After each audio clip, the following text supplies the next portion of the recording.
Hello, hello, hello, hello. Good morning, afternoon, or evening, whatever time it is in your world. Thank you for joining the live and thank you for watching the replay. Hello, even to you on the YouTubes. Um, I'm Reggie Whitley, the Visionary Brand Coach. Listen, it's like everything in my life be going so well. Everything in my life be going so smoothly up until it's time to go live. And then it's just like everything just goes awry. Everything just, it be like a theatrical performance. You would think I'm like trying to run out on the Broadway stage, trying to get to this computer. Because that's the thing. I'm doing this literally from my house. Why is it so hard for me to go live from my house? I was sitting here on the phone with somebody and they started talking about, you know what, I think I want a snack, is what they said. And I was like, man, a snack sounds good. They started talking about trail mix. They started talking about a plum, healthy stuff.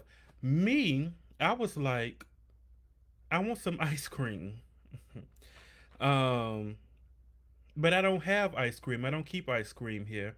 And I just impromptu decided, you know what, I'm going to go to Sonic. Now, the thing is, I was sending out an email. And if you want my emails, you can just go to regiewhitley.com, sign up for my emails. And I send them out whenever I really feel like it, if we're being honest. I used to be a lot more into sending them. I haven't sent them as much. 2025, I'm going to do better. But I was in the midst of sending out my email to let everybody know, hey, come on here and join me. I think I typed 15 minutes, and I was like, I want some ice cream. I want to go to Sonic, and they were like, well, go to Sonic, and I say, no, I got a Facebook Live, but I can go to Sonic and then do my live with my ice cream, right? Um, that was a bad idea. I'm the adult to your adult normally. I was even today with nobody to talk me down. And so when I thought it, I did it. So I changed my 15 minutes in my email to 20 minutes to give me enough time to go to Sonic and to get back here. Well, when I got back here, I was like, "Oh shoot, I forgot to put it in the group going live in 20 minutes." So I was like, okay, let's just say going live in 10 minutes. And it's like everything happened in those 10 minutes. I'm so confused. I'm so confused. And I was just moseying along and I sat down, I sat here, I set up the live, I was getting ready. And when I got to the page, it said that I had made that 10-minute meet me at 10-minute post 18 minutes ago. And I was like, oh my goodness. I got so frazzled. I couldn't even remember how to go live because I was like, man, oh man, how hard could this be, Reg? Then by the time I sat here and remembered how to do the live on my computer, I looked, I was like, you know what? It's just something, the Holy Ghost, if you will, said, go and look to see if you have worn this shirt on a previous live. And I was like, I know I haven't worn this shirt on a previous live. I barely wear this shirt. I never wear it. And I was like, you know what? Let me just be obedient. And I just went, I opened up another tab. I looked at some old stuff. I was getting ready to look at some old lives. I stopped at last week's live. Guys, I had the shirt on. And I was like, oh my God, I can't wear that shirt again already. And so I had to jump up, run and find another shirt. I got my Covered by God shirt on though. But hey, here we are. Here we are. Here we are. Um, Today and I didn't even get a chance to go over anything that we were gonna talk about. I did, but I like to do like a last minute go over. Um, anyway, so today we're gonna talk about um identity. We're gonna talk about identifying your target audience. Can you tell that's one of my favorite things to talk about? It actually is in real life one of my favorite things to talk about. I don't know why I couldn't think of what I was trying to say. But today we're going to talk about identifying your target audience. I want to do a reminder or two. I love it when you guys comment for anybody who jumps on the live.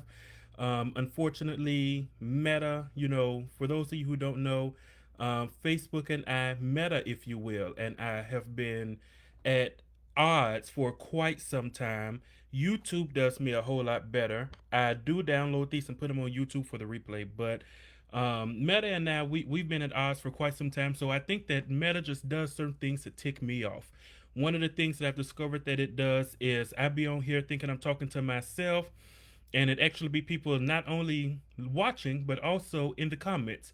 I love it when you guys comment, but I always have to comment later because for some reason it doesn't show me any comments while I'm on live. What I did last time, I was like, you know what, I'm gonna be smart.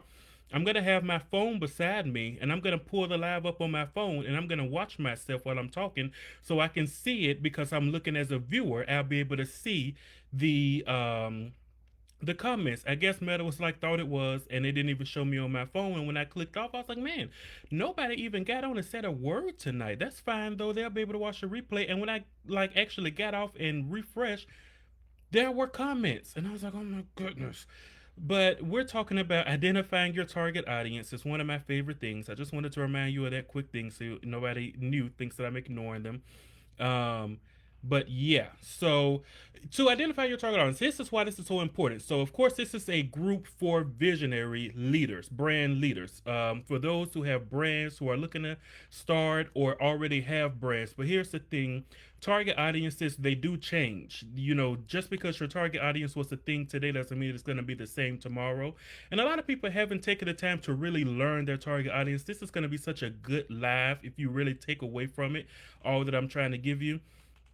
I hope that you already got your. Oh, I was supposed to have a copy of it because I do have some printed.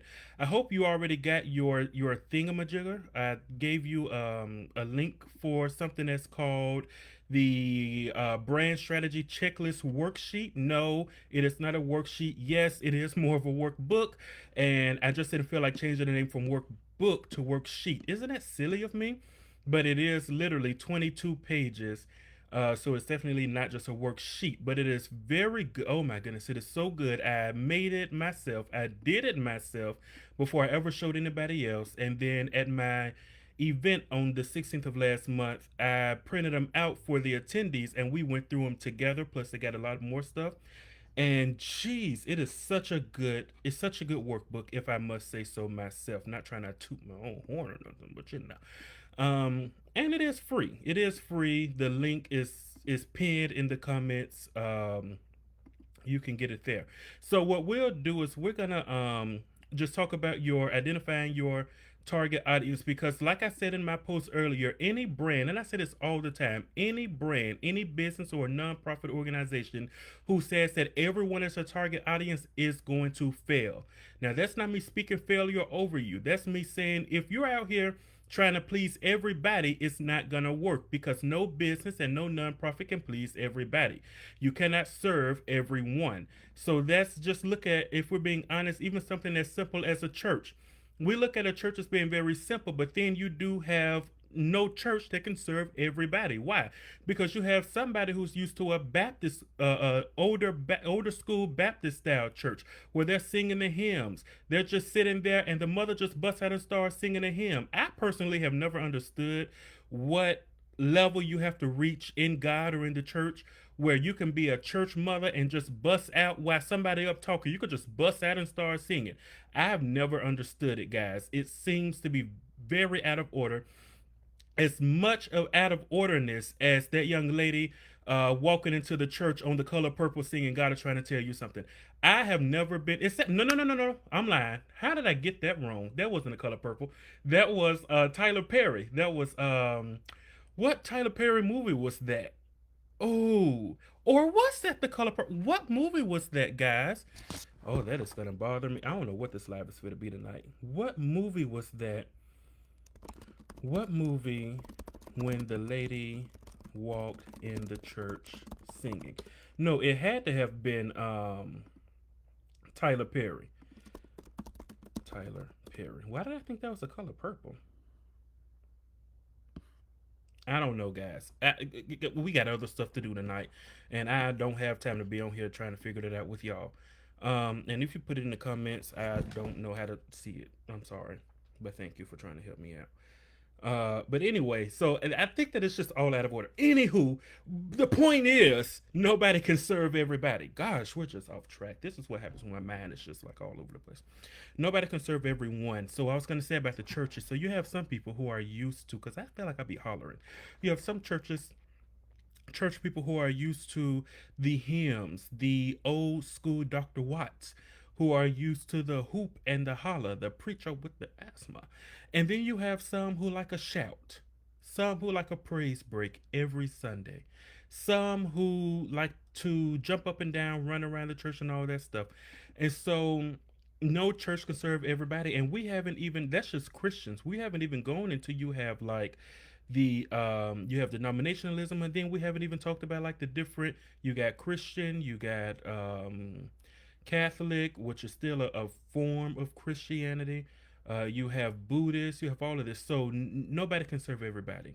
So you have to know who your target audience is, even down to sometimes the years, the age ranges, um, because you have to know who you're serving. When you learn who you're serving, you will learn how to market, you will learn how to go about reaching your target audience, what to post in order to get them where you need to post. So if your target audience is, let's say, Gen Z, you probably would get better results if you started your brand social media account on TikTok versus, let's say, Facebook. If you are looking to reach an older generation, Facebook would be the best bet, not something like Lemon 8, which is very new. You have to know who you're reaching and how to get to them, thus your target audience. So your target audience is broken down into three different things. You have your demographics, your psychographics, and your pain points. You have this is a good live, if we're being honest. This is a good live for you to get out your notepad and take some notes, because this is actually really good stuff, guys. I don't know what y'all thought y'all was coming here for. Um, those who get it. Those who don't. So you have three categories as it pertains to target audience. You have demographics, psychographics, and you have pain points. Those are the three things you have to focus on in order to learn your target audience or to establish your target audience. So, first, you have demographics. Your demographics will include things like age, gender, income level, education level, occupation, marital status, family size, geographical location, and ethnicity. The beautiful thing about this social media is that you can rewind it and you can hear that all over again. But I will say it again because I know that you're taking notes, and I'm a little nice today because I've put you through so much already to get to this point, and you deserve the best me if you've watched this long already. Demographics include your age. So, this, of course, is just your age is broken down into a number of ways. Okay, so you're going to put like, however you're taking notes, you need to put age, draw a line, and put this. Now, I don't have this in front of me, so I have to remember it off the top of my head, which should not be a problem. Uh, should not be a problem, but I'm nervous to do it. So, you have age. I might need to write it down so I don't forget what I'm saying. So you have age. So when it comes to your age, you can't just say, some people say, "Ooh, I was at the event and somebody, not to put you on blast or nothing, but somebody said that their nonprofit was gonna serve those. I think they said from like the age of, I don't remember, but I'll say like I think they said like 9 to 24. 9 to 24. And so I was like, that's going to be hard. You have to break that down because what you tell to a 9-year old, you can't tell to a 16-year old. And a 16-year old's mind isn't in the same place that a 20-year old's mind is in. And by the time you're 24, okay, you have to think about it. You just got out of college.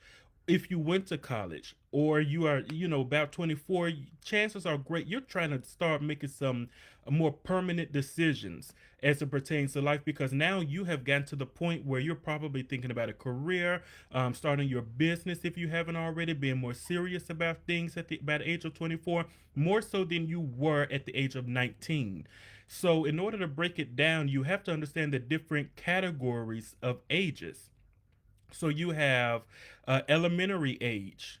You have tweens, elementary age. If I'm not mistaken, is somewhere like 6 to 8. Ages 6 to 8. No, elementary is up to 8. So you have like preschool age, which is 0 to 3. 0 to 3, I'll say 4. 0 to 4 is preschool, preschool and kindergarten. And then you go from 5 to, I'll say, about 8, which is your elementary ages. So that's 5 to 8. And then you have 9 to 14, which is your tweens. Let me think about that. 9 to 13. 9 to 13 are your tweens. TWEENS. You're not a teen as it pertains to the age categories until you're 14. So your teens are 14 to 18. And then you go into your young adults. These are your 18-ish. Some people consider 18, but it's typically 19 to 21. And then you go 21 to 24, and then 24 to 33. And then we start going by the nines. So it gets a lot easier. So I'm sorry, to 34. Then you start going by the nines. So then you go 34 to, I'm sorry, 24. 24, it stops at 24. So you go 25 to 34. These are your adults, 25 to 34. So before this, you're not even an adult. You're a young adult from the ages of 18 to about 24. But you're not an adult until 25 to 34, according to this. So 25 to 34. And then you go by the nine. So 25 to 34, and then 35 to 44, 45 to 54, and then from 55 and over, those are considered the elders. Now, I didn't make that rule. So again, most people deal with your younger ages. So you have those who deal with up to the age of 4 in one category, and then from about 5 to 8 or 9 in another category, from about the ages of 9 to 13 in another category, 14 to 8, 17 or 18 in another category, which is your teenagers. And then you will go from there to your up to 24, and then 25 to 34, 35 to 44, 45 to 54, 55 plus. When you start to understand your ages, you will see how just strategic that is and how specific it is, how you cannot deal with typically a 16-year-old the same way you can with a 21-year-old. So when you start to break that down, you'll start to know how to do your programs, how to run your ads, how to reach your audience. Because there are certain TV shows, there are certain phrases, certain social media platforms that are applicable to certain age brackets that are not applicable to those younger or older than that specific age bracket. I hope that made sense, guys. I know that was rough. I When it comes to the number, to the ages, I try to have that in front of me, but I sat down here and I forgot to get it, so you got it the best way I can give it to you. So we go from that to your gender. What are their gender? Of course, that's so simple to figure out. Um, you can even see that when it comes to social media. If you don't know who your main audience is, I want you to think of which gender are you more likely, do you want to reach more? For me, I reach more females than males. It is so, even on my social media, it is so pretty much everywhere in life that I can see even the analytics. I reach more females than males. It's a very close ratio. It's not like a landslide of females more than males, but everywhere is, even if it's like 55-45, it is always going to be in the area of females that are reached at the 55 versus males 45. Or even if it's, I've even seen it somewhere, I forgot on what social media, they said I was reaching 51% females, 49% males. It's always in the area of females. So that was one that I didn't mind, because if we're being honest, oh, I shouldn't say this. I shouldn't say this. If we're being honest, in some ways, males are easier, or females are easier to deal with in the area of brand coaching.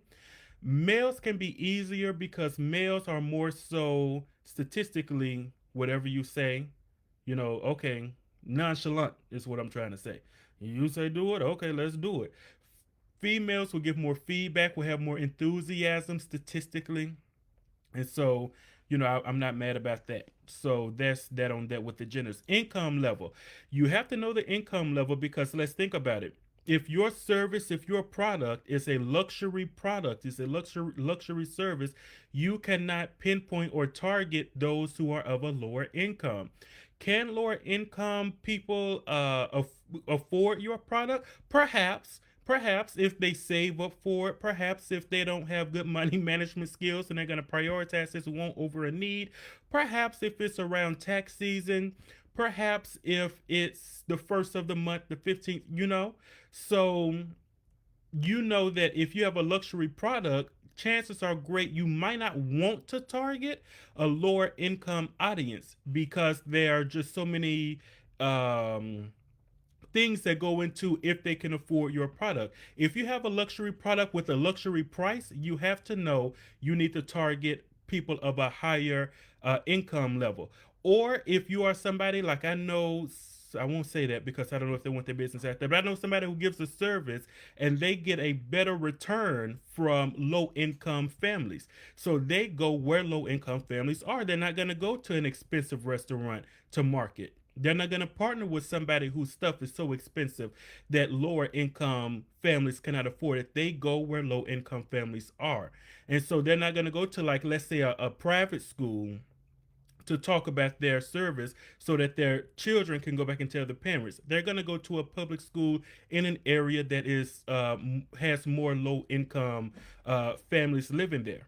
You have to know the income level. Also, the education level is very important because if you are speaking at a vernacular that people can't understand unless they have a master's or a doctorate degree, then you need to know that that need to be your audience. But if you want to reach people who don't necessarily have those high up degrees, then you need to change how you talk on social media.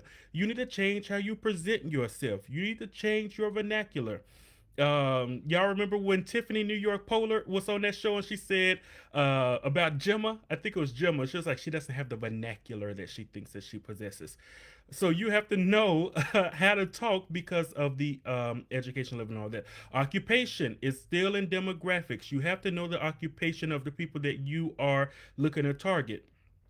Are they employed or are they not? You don't have to know specifically like they work at McDonald's. Like that's not necessary. But maybe my service solves a problem for fast food workers, or my service solves a problem for people who work in construction, or my service solves a problem for white collar workers versus blue collar workers. You have to know their marital status because when you learn the marital status, for instance, if you have a group, let's say you have a group that is geared toward women. If you want to eventually start a secondary group that is geared toward men, your focus for the group with the women should be married women. That's not to say single women can't join. That's not to say divorcees can't join. That's not to say widows can't join. But your focus needs to be to draw in married women. Why?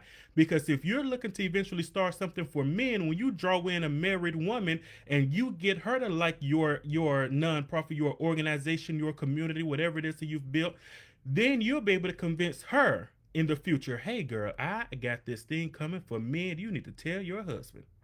You see how marital status helps? Or if you have a restaurant, it's more of a romantic vibe to the restaurant. You need to know the marital status. You need to know because your target should be those in relationships or those who are married. So, marital status, family size is a big one also. How big is the family? Because the thing is, let's say you have somebody who is because a family size can mean single parent, four children. A family size can mean a husband and wife and one child, because that'll help you understand if there's disposable income. Of course, we don't know it across the board. These are statistics. Disposable income that they have to spend on your product or service, things like that. Let's say you have a cleaning business. You want to target more so larger family sizes because their homes may be a little harder to keep clean, so they need some help. because daddy working, mama working, children go to school, but children tearing up the house too. So you need to target a larger family size. So you see how that works. I hope you do, because I'm moving on. Geographical location. If you cannot serve people everywhere, for instance, I'm the visionary brand coach. Hello, nice to meet you. I can do what I do from anywhere. I can be anywhere as long as there's internet access. As long as there's internet access and cell service, I can do what I do. So geographical location does not matter to me. You could be in America, you can be outside of the country. If I need to get up at an odd hour because you across the world in another time zone, that's fine if that check clear. You know what I'm saying?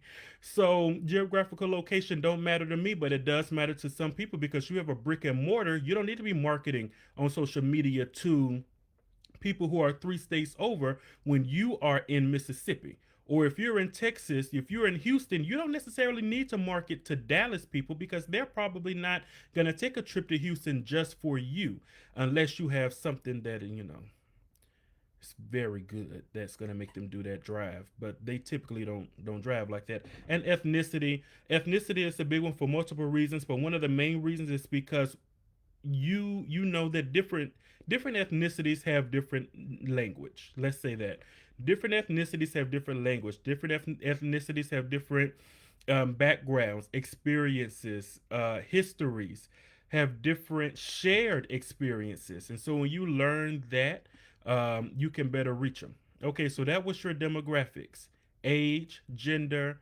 income level, education level, occupation, marital status, family size, geographical location, and ethnicity. And now you have your psychographics. Now your psychographics tell you more so of, so let's just say this. Your demographic tells you more so of closer to, if I see you, I know that this is you. I can see you and know that this is you. I can see you with your spouse and say, okay, their marital status is married. Because, or I could just see you with the ring on. Marital status is married. I can see you and guess your age. I can see you and guess your gender. They get a little tricky these days, but I can see you and guess all of this, because maybe you're somewhere with your family. I can see you with your family size. All of that. But when it comes to psychographics, these are more of the things that require you to maybe have a conversation, maybe scroll their social media a little bit more, look a little deeper into them, because these are the things that you cannot necessarily see. Some of the stuff that it can be seen, but it's more so of chit chat, getting to know them. How you'll get to know the psychographics. Your psychographics include, I hope you have your pencil. Psychographics include your values and your principles, your hobbies and activities, your lifestyle, your personality traits, your opinions and beliefs, and your motivations. I'll say them again: your values and principles, your hobbies and activities, your lifestyle, your personality traits, your beliefs and opinions, and your motivations. So you need to know all of these things, because now you know how to really make your marketing, how to really make your brand speak to me personally. You're not just talking in the air and everybody, whoever gets it, whoever don't. You're more so telling me specifically, man, I get you and I have something for you.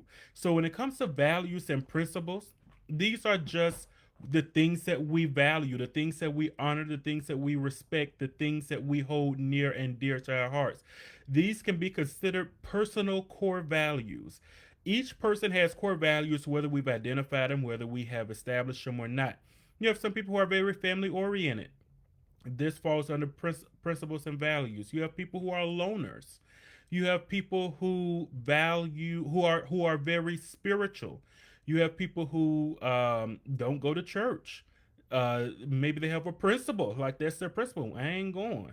Or they have a principle of every Sunday I am going. Just an array of different principles and values. Hobbies, because if you know what a person does in their recreational time, you'll know if your product or service can serve them in that recreational time. Will it help them? Will it, or even if they don't have recreational time, even if they're just business, um, that falls under that, because my activity could be business. And so, will your product or service serve me, and how? How can you reach me? Especially if you know, let's just say that you know some things about me, but you have a product. Okay, let's say you have a skin product, maybe like a body butter or something, and you know that I am probably falling in your target audience. And one of my hobbies is I go to the Y to swim, or I go to the Y to work out or something. So you know you're probably going to get a membership to the YMCA. So you could just so happen to bump into me. So you could tell me about your body butter. Um, your body butter has nothing to do with me being a member of the Y, but because you know my hobby and my activity includes the YMCA, you know how to find me. Lifestyle is about the same thing. Well, you know my lifestyle. My lifestyle could be I wake up in the morning feeling like P. Oh God, no, I don't. That's a song, guys, and I think Miley needs to take that lyric out. Okay, but I wake up in the morning and I go to the coffee shop to get me a coffee, and then I head to the office to go to work. When I leave the office, I go and get me something to eat around lunchtime. I come back, and then when I come back, I go on a nature walk after lunch. I mean after work, because I get off of work at a decent hour before it gets too dark. And when I get done with my nature walk, I'm gonna go grocery shopping, and then I'm gonna probably hit the mall and go to the store. You know my lifestyle. You know what I do. You know how to find me. You know my lifestyle includes I'm gonna go to an event. I'm gonna go to a black tie event on the weekend. I'm gonna be at somebody's wedding. Um, if that's my lifestyle, you know how to find me. You know how to speak to me. Even if your ad is nothing like you find yourself going to a wedding every weekend, just something so off the wall, but you can put it in an ad. You can put it on social media that catches my attention, and I could be like, I do be going to a wedding every other weekend. And then you market me something that has nothing to do with weddings. But because you caught my attention, because you know I'm your target audience, you got me. Personality traits. If your people who you're trying to serve, if most of their personality traits, let's say that you sell goth music, emo music, I think that's what it's called, that emo music, you're not gonna have advertisements on social media that are all excited and happy and colorful, because those are some pretty dark people. And so if you know my personality is not that. My personality, not my, but somebody's personality is more emo. Somebody's personality is more dark, more edgy. You're not going to market yourself as this big, bright, loud, colorful, excited, enthusiastic brand. You're going to become a little more dark. You're going to become a little more Adams Family ish. My opinions and beliefs. You didn't know opinions and beliefs because you don't want to offend. Notice Dolly Parton.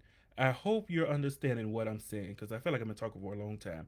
Notice Dolly Parton. Dolly Parton has never been one to come out and talk about politics because she doesn't want to offend anyone's opinions or beliefs in the area of politics, because it's such a sensitive topic. She understands, she has said this, I'm not just making this up. Years ago, she said that if she were to come out and talk about take a side, she knows that she'll upset and offend a lot of her fans. So in efforts to not upset and offend her fans, she just strays away from political talk. So she doesn't want to tread on the opinions and the beliefs of her fans, which makes her still be such a beloved person no matter what side you stand on. Now, some people may say, well, what does Dolly Parton have to do with politics? Why is that a political thing? It doesn't have anything to do with, she doesn't have anything to do with it. That's why it's not political. That's why she has been this national treasure. But you have people like The Undertaker from the WWE. People love The Undertaker. People love that he has retired and he has a podcast now. He had President elect Donald Trump on his podcast, and people who have loved him for years, since his debut back in the early 90s, have now come out and said, I can't watch this show anymore. Is it dumb? Yes. But that is a opinion and a belief that he treaded not so lightly on, and he offended a lot of people. Now, that doesn't mean that you have to be careful not to offend anyone, but when you learn the opinions and the beliefs of your target audience, you'll know what you're able to say freely, and you'll also be better prepared for the backlash if you decide to talk about a more sensitive topic. And motivations. You have to know the motivations of your target audience. That's the last one in psychographics. What motivates them? What excites them? If you know what excites them, you can put it before them. You want to be able to put before your audience the things that excites them so that they'll know you are somebody who they want to partner with, who they want to buy from, who they want to be connected to. They want your product, your service, whatever you have to offer, because you have something that excites them. It already excited them, but now you brought it to them and they're like, oh man, I connect with it. I click with it. Okay, there's that. Now, the third thing in your target audience that you have to know are your pain points. So, you have five different pain points. You have functional pain points, financial pain points, process pain points, support pain points, and spiritual pain points. Again, functional, financial, process, support, and spiritual. So, your functional pain points are things along the lines of um, hi there. Okay, so I can actually see somebody's comment. Hey Mary. So you can so your functional pain points. So you have five pain points. Number one is your functional pain point.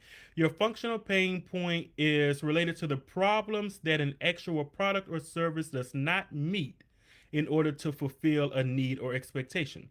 So it just doesn't function well. There's an actual product that exists, but it doesn't function well, right? So let's just say that you have a washing machine, but it doesn't clean your clothes well. I think a lot of people have been there because today's washing machines suck. If we're being honest, most of them do, not all of them. But if you get a washing machine that doesn't clean your clothes well, that's a functional pain point. Apple has many updates to the iPhone. They try to resolve functional pain points. So my phone is lagging. Well, here comes Apple with an update to solve the functional pain point that their customers have. Why do they do it? Because they want to keep us as customers. Then you have financial pain points. Now, I should have explained this. Pain points are something that your audience experiences. These are things that people who you want to reach experience so that you'll know how to resolve their problem. You'll know how to be a solution to the pain that they have. Okay. So when you have your financial pain points, this is revolved around budgeting, costs, economic strain, things of that nature. Is very self-explanatory. So if something, let's just say, these Black Friday sales, these Cyber Monday sales. So a lot of people have been complaining about like Hulu. You know, Hulu sometimes the price goes up. Right now, you can get Hulu, I think, for like 199 a month. They have done that to resolve a financial pain point for some people. 6 months, you can get their service for 199, 299 a month, something like that. Or it could be something along the lines of McDonald's sits across the street and their fries are so expensive. Burger King says, well, I'm going to put our fries on sale. Ooh, a good one. There was a thing a few years ago, I think it was, where if you had the Burger King app and you went to McDonald's, Burger King would ping that you are at McDonald's and they will send you, as you're sitting in the McDonald's parking lot, they will send you a notification on the Burger King app that says you can get a free burger if you get here in like 5 minutes. What that did was it told people, hey, right before you place your order over there at McDonald's, because have you noticed, I'm sure you have by now, where there is a McDonald's, there's a Burger King nearby. And so they were like, hey, if you have the Burger King app, we're going to track your location, which I don't like, but we're going to track your location. When we see that you're at McDonald's, we're going to give you a notification that says, get to Burger King now for a free burger. And people were trying it and it actually worked. People literally opened the app, they went over to Burger King and they got their free burger. That, in a way, is a financial pain point resolved because at the end of the day, free beats anything McDonald's could give you unless it was free. And so Burger King resolved a financial pain point. Another way of doing it is just simply, you know what somebody, let's say you have a few beauticians in town and you know this beautician is expensive to do this particular hairstyle and you say, I'm going to charge $10 less. So that's a financial pain point. A process pain point is when there's like an obstacle in the way of getting something done effectively. So if there's something, the example I always give with this is I have a process pain point when it comes to taking notes. I personally do not like to take notes in a notepad. It's not that I don't like it. I love a good notebook, but I just use so many notebooks and I never remember where I wrote anything down in. Well, that's a process pain point of mine because it is a process. right? It is something that I have a difficulty with. It's like an obstacle to me to get it done. What is it? Writing my notes, taking down notes, and keeping up with the notes, being able to go back and find them. So Apple came along and they said, hey, we're gonna solve all of that for you players. So they got the iPad, they have the Apple Pencil. I don't know where mine is, but I have all of it. I have the iPad, I have the Apple Pencil. I can take because I actually like writing my notes. And so they have the Apple Pencil where I can pull up the notes app. I have a notebook app, not the regular notes app. I have a notebook app. It has different notebooks in it because remember, I like a lot of notebooks. I like a lot of notebooks because I like to be organized. So if I'm talking to you, you have your own notebook. If I'm talking about this thing, it has its own notebook. So in this app, all of my notebooks are there, and then I can literally write with my Apple Pencil as if I'm writing on paper in my own handwriting and all that good old stuff. And guess what? I never have to guess where my notes are because they are all on my iPad. So that was a process pain point that Apple resolved. Apple said you have a problem with the way something functions. You have a problem with the function of getting something done. There's like an obstacle in the way. We're going to create something that's going to destroy that obstacle and we're going to enhance your productivity. Now, some other ways to do this, as a visionary brand coach, I do deal with process pain points with people. So if people have a goal of, let's say, they want to start their social media, they want to grow their platform, or they want to expand their business, and the obstacle for them could just be they don't have the ideas, they don't have the thoughts, they don't have the wisdom or the knowledge of how to do it. And then here comes little Mr. Reggie Whitley like, hey, hey, hey, this is how you do it. So that's a process pain point that I solve. You can solve it too because you can. A decorator solves a process pain point because I have an obstacle. Because my obstacle is I don't have an eye for decorations. So I don't know how to get the decorations for an event done. I need a decorator to come in and say, hey, to promote the productivity of getting your whatever decorated, here I am to decorate for you. That is a process pain point, something that simple. Then you have a support pain point. We're almost done. You have a support pain point that comes from a lack of adequate customer service or support systems. So that's like, let's just say, support pain point when you go to the airport. I didn't practice none of this, so this is coming to me like in real time, guys. That's why I'm shocked myself. If you go to the airport, the man, the guy got TSA pre-checks. I don't know nothing because I went to the airport a many a day. My God, and I didn't feel no support because them people had me standing in line for way too long. I'm looking around, ain't nobody here to tell me nothing. I'm like, okay, do y'all know what's going on? Like, what's happening? It's my number, my thing in go. That's a support. TSA pre-check is a support pain point because it supports me, huh? It supports. Y'all better get it. Y'all better get it. It supports me. Um, because there's an issue there, and I need some support on getting on my plane and just sitting waiting for everybody else because we all leaving at the same time. I just don't want to sit here and wait. Okay, but seriously though, so even a support pain point can be a lot of these people who you call for customer service. A lot of them are not having their own people give you customer service. I used to work for, I forgot who it was. It was Sykes, Sykes. I used to work for Sykes.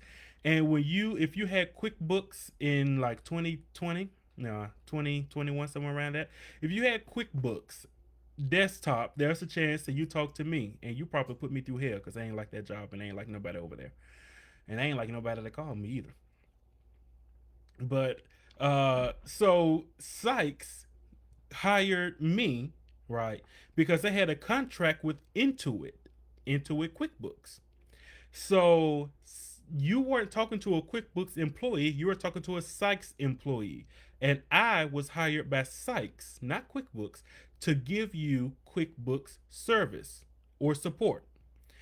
Sykes as a whole resolved the Intuit support issue or support pain point, because they said we're going to give you people who will support and service your customers. So if you see an area that there's an issue as far as support, even if it's something as simple as, have you ever seen people who like I had an example and it left me that fast. You ever been somewhere and it's just like crazy, somebody who's working and they're doing like the checkout themselves and everything is just crazy, and somebody steps in, it's like, hey guys, can we get in line, can we help them out, can we slow hey, and they start like talking to the crowd, calming the crowd down, slowing the crowd down. That's actually a support pain point. So there are businesses who focus solely on support pain point. I hope you understood that, what support pain point is, because I'm moving on to spiritual pain point. So spiritual pain point, it is related to the lack of purpose, the lack of fulfillment, or the lack of alignment with personal beliefs and values. So spiritual pain points are quite literally if a person feels disconnected in a way spiritually, somebody can come in and resolve that pain. Now, this is normally people who are in ministry, but you don't have to be in ministry. You could just have a nonprofit or some kind of organization that deals with this kind of thing spiritually. This can even be like a spiritual counselor, a spiritual motivator, a spiritual advice coach, a spiritual life coach, a spiritual public speaker who handles people's spiritual pain points. If you know that you have an organization or a nonprofit or anything that it's like a women's fellowship, a men's fellowship, a couples retreat, whatever, and there's a spiritual side to it, you have to understand what is your audience's spiritual pain points. What spiritually are they dealing with that they need resolved? And are you able and equipped to do that? Um, like I say, this is mostly for ministries, including churches. It's also for like fellowships and things of that nature. But spiritual pain points is a relatively big one as well. So, really quickly, we're just going to go over a few examples so that you'll understand your target audiences, right? So one example is Five Guys. We know Five Guys with the burgers, and you order the burger. I hear the burgers are very expensive, but when you order fries, they give you like a boatload of fries. Well, because they are more of an expensive restaurant, they have very interesting target audience. So they break theirs down into the three that I have given already. So that demographics, a thing that I want to mention. You don't have to resolve, although I went over a number. I said demographics, and I gave you a long list of things under demographics. I said psychographics, I gave you a list of things under psychographics. Pain points, you have 5 different types of pain points. You don't have to solve every one of them. You don't have to know every one of them. You could just pull 2 or 3 out of each category to create your target audience to know who you're serving. Okay, Five Guys. When it comes to their demographics, they go with ages, they talk about income ranges, and they talk about geography. So, Five Guys restaurant, the ages are ages 25 to 34 and ages 24 and under. The income level, they go for people who make 100K to 125K, and for those who make 125K or more per year. That doesn't mean that those are the only people who eat there. That's just their target audience. And then they go for people who live in urban and suburban areas. These are people who you don't have to drive far. If you pay attention, you've never seen a Five Guys next to a Church's Chicken. Now, I'm not throwing shade at Church's Chicken. I'm not throwing shade. All I'm going to say is when I was in Memphis, I lived in Memphis, Tennessee. I never knew anything geographically. One thing that I knew is when I saw a Church's Chicken, I knew to get out of that area. A Five Guys was nowhere by that. And when I told my friend at the time where I was, and he was like, by the Church's Chicken? And I was like, yeah, by the Church's Chicken. It's like, oh, you could have got shot. Like you lucky to be on the phone with me talking to me. So, the man of God wasn't wrong. Five Guys is not by Church's Chicken, but I love Church's Chicken. I was just there the other day. Not that one though. So that's their key demographics, their key interests. Their key interests when it comes to their target audience are the people who enjoy custom-made burgers. Number one. Number two, they appreciate free toppings. Number three, they don't mind trying new things with food. Number four, they prioritize fresh and premium food. A lot of people don't prioritize. When you go to McDonald's, that's not fresh and premium ingredients. Five Guys, they know that their target audience want fresh and premium food. I don't know what number I'm on, number five or six. They are less price sensitive compared to the typical fast food patrons. So when we go to certain fast food restaurants, we know that it's going to be more inexpensive, right? The Five Guys, they are a fast food restaurant, but they say that they know their target audience, the people that they target, are not price sensitive compared to other, those of us who go to the Burger Kings and the Taco Bells. And they know that their target audience have an interest in enjoying a casual dining atmosphere. Now, the challenges that Five Guys says that they solve, their challenges is finding customizable fast food option.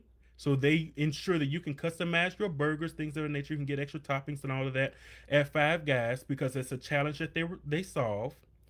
They said their target audience has an issue or a challenge obtaining high quality foods and fresh fast food ingredients, right? And they say that their target audience also has a challenge of encountering complicated menus, making it difficult to make decisions. If you've ever been to a Five Guys, have you ever noticed how simple, very simple, like oddly simple, their menus are versus I think it's called full moon, half moon, somebody's moon in like the Flowood or Madison, Mississippi area. If you've ever been there, they're such a good restaurant, but man, their menu is so difficult to read.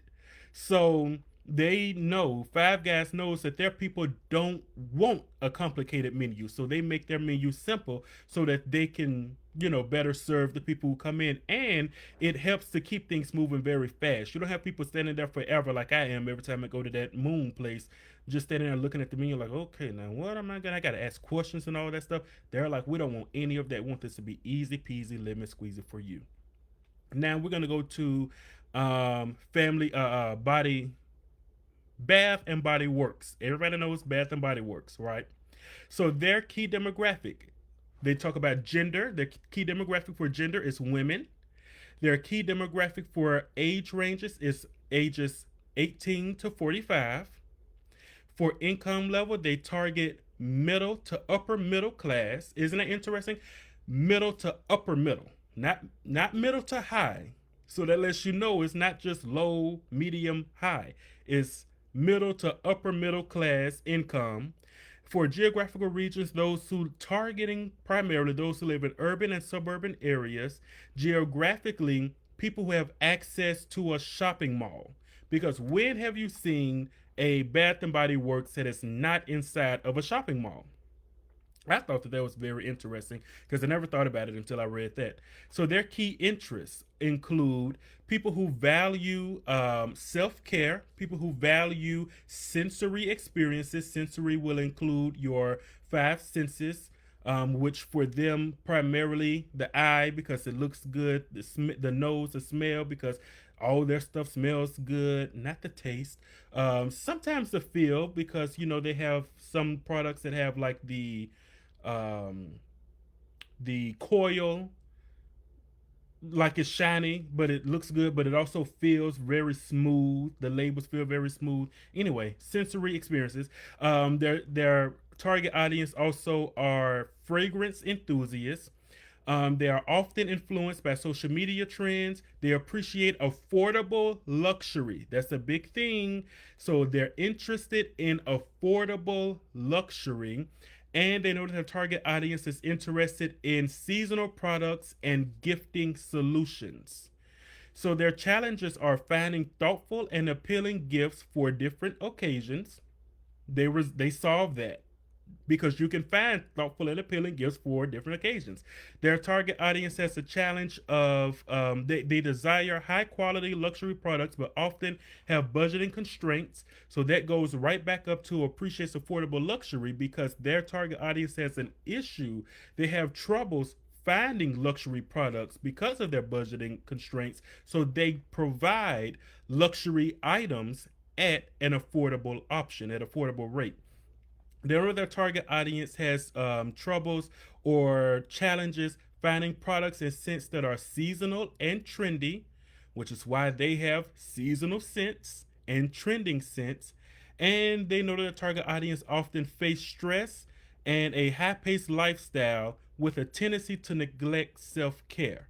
So they provide things that will be small but can help you to do a lot of self care, to focus on yourself, even if for a moment. So that can be like your the bath bombs that they buy, because that's more of a relaxation thing.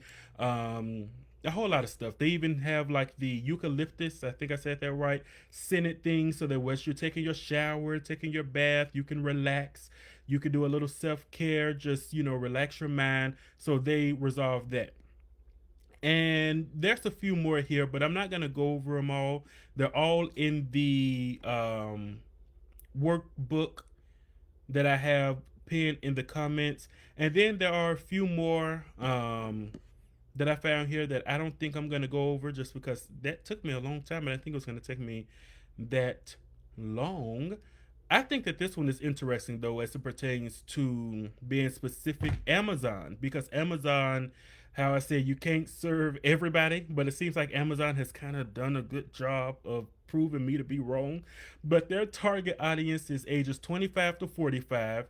Their target gender, this is under demographics. That's age, gender, all genders, um, income level, middle class to upper middle. So we see that upper middle again. Location nationwide, including rural areas. So they wanted to make sure you knew nationwide meant nationwide, everybody. Their psychographics, they seek convenience and affordability. They enjoy a wide range of product options in one place. Amazon, of course, I've seen people buy. First of all, I am a Amazon. Oh, I was about to say I'm an Amazon whore. I am an Amazon fanatic. I guess you could say that's probably better. I love Amazon. When I say I love Amazon, it's just because I am one of those people who I want to find a wide range of products in one place. So I really do buy everything from Amazon, like legitimately, guys. From my deodorant, I have that coming in every 6 months on auto ship. Gosh, what else? That's just ridiculous. Phone chargers, all of that, clothes, bedding, wallpaper, devices, ring lights, um, even Apple products. Before I buy them from Apple, I'll just go on Amazon and just buy them, and I'll make sure it's like from Apple, but I'll buy it on Amazon. Like seeds, because I garden, everything, stuff for my car, everything, right? Everything. I've even seen people buy mini houses on Amazon. That's how you know that you really can just buy everything on Amazon. Food, even Whole Foods. A lot of people don't know Whole Foods is owned by Amazon. So technically, if you buy from Whole Foods, which I have, you're buying from Amazon. So yeah, that's me. I fall in that psychographic. And then the psychographic is also people who value time saving solutions and fast delivery. I love fast delivery. I'm waiting on about 3 shipments right now because they don't fulfill their fast delivery promise as they used to. But hey, we just got finished with the holidays. God be praised. He's testing my patience, and I'm gonna win the battle. Pain points. So the pain points are limited time for shopping in store. I don't have limited time. I just hate shopping in the store. So I'll fall into that pain point. Need for reliable delivery and customer service. Have you seen how good customer service is with Amazon? Some stuff I try to like legitimately send back because it's bad, or I didn't like it, or it's broken or something. And they're like, "Oh, you can keep it and get the money back too." Like, okay, get me out of your hair. And even if they want it back, it is such an easy thing with customer service. It is so fast. I can just drop it off at like UPS or something like that. Another pain point that Amazon resolves or solves. Why do I keep saying resolves? That might be the word. Solves is they solve the frustration that deals or is centered around inconsistent online shopping experiences. Have you noticed how Amazon is the same every time you log on? They don't change. They're forever the same. They don't even hardly update anything. They may update the picture that you see when you first log on, but that's it. The shopping experience as a whole, it stays the same. So you don't have to relearn a different app or any of that. So anyway, those are your target, how to identify your target audiences. Remember, you want to focus on the top three things, which are your demographics, your psychographics, and your pain points. Demographics, your psychographics, and your pain points. When you learn your target audience, you'll better learn how you can reach the people that you want to reach. Again, if your demographic is someone, let's say I know somebody whose demographic is low income families who do have children in the household. And okay, so low income families, they have children in the household. They're typically middle aged. I won't go into even the number, but I'll just say middle aged, and they have not high paying jobs, but not no, they got a job, but it's just not a high paying job. They're a low income earner. So they know they're not going to go somewhere like a exclusive resort to market their business. They're not going to put their billboard up on, ooh, I hate to say it this way, but they're not going to typically put more billboards up on the best side of town more so than they would on the rougher side, simply because they're trying to reach people who are lower income earners. Now that's not to say lower income can't live in a nice side of town, guys. Don't add to what I said. But that's just to say they know how to reach their people. They're not going to go to a place where they have to pay a $300 entry fee. They're not going to go to an expensive conference or seminar or summit to market their business. They're not going to be a vendor at those expensive places because they're trying to reach a lower income people. So because they have children, there'll probably be a vendor at something that a daycare is having. There'll probably be a sponsor at something that the city is having for children. They'll probably have some flyers and signs up around a game store, a game room, an arcade room, because those are their target audiences. That's where they'll be. They know how to reach them. I say that to say, when you learn your target audience, when you learn who you're trying to serve, who you're trying to reach, you can know best how to reach them, because now you know who they are, what interests them, what is their language, where they attend, what they do on a day-to-day basis, and even what social media they're on. So I want you to consider that. If you missed any of this, go back. We started off kind of rough in the beginning. I don't know when to tell you to start. Just enjoy the show. That's all I can tell you. It was ghetto, but I don't know no other way to do it. That's the best I had for you today. It is late. It is 10:04. See you guys later. Be blessed in the Lord.